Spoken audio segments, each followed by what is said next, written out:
The Masonic Lodge Temple building at the top of Church Street is one of the most iconic images that people have of Burlington. It is one of the focal points of the city and is also one of the most historic buildings in Burlington, Vermont. It's one of those images that will show up in most postcards of Burlington. In today's presentation, we'll explore the historical, economic, and social context of this building as it relates to Burlington, Vermont. If I can pass on one lesson in this project about buildings and their history, it would be, don't forget to look up and remember. To put this building in historical context with Burlington, a little backstory is necessary. Prior to its construction in 1897 by the noted Philadelphia architectural firm owned by the Wilson brothers, Burlington had gone through some significant changes. Burlington was fortunate to have a deep harbor for ships and eventually railroads along Lake Champlain, which led it to develop into a port of entry and center for trade. This was especially true after the completion of 3 canal routes. The first one being Champlain Canal in 1823, which gave Burlington, Vermont goods access to New York City. The second, the Erie Canal in 1825, which would give Burlington access to the Great Lakes region, and finally, the Chambly Canal in 1843, which connected Burlington commercially with Montreal and Quebec by accessing the St. Lawrence River. Burlington Wharves further allowed steamboats to connect freight and passengers with the Rutland and Burlington Railroad Companies and Vermont Central Railroad. Burlington then became a bustling lumbering and manufacturing center and incorporated as a city in 1865. Most of the industry and lumber yards were located on the port waterfront at the bottom of College, King, and Maple Streets. Manufacturing and warehousing were primarily located along Pine Street and had access to the lake via the man-made barge canal.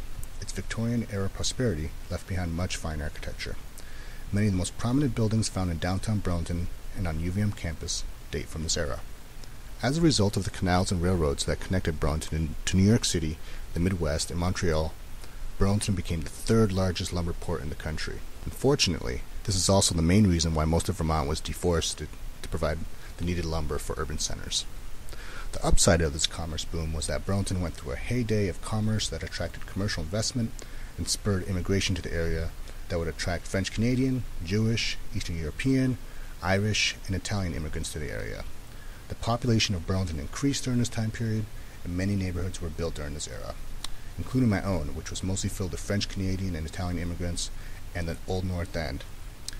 The mid to late 1800s were truly a high watermark for Burlington history and development. With its newfound status as a thriving commercial hub, there was also a new class of wealthy Masonic businessmen that were local and from out of state that would drive the need to build a Masonic hall worthy of housing this new well-heeled class. Well, who are the Masons, and what is a Masonic temple? According to Wikipedia, Freemasonry is a fraternal organization that arose from obscure origins in the 16th to early 17th century.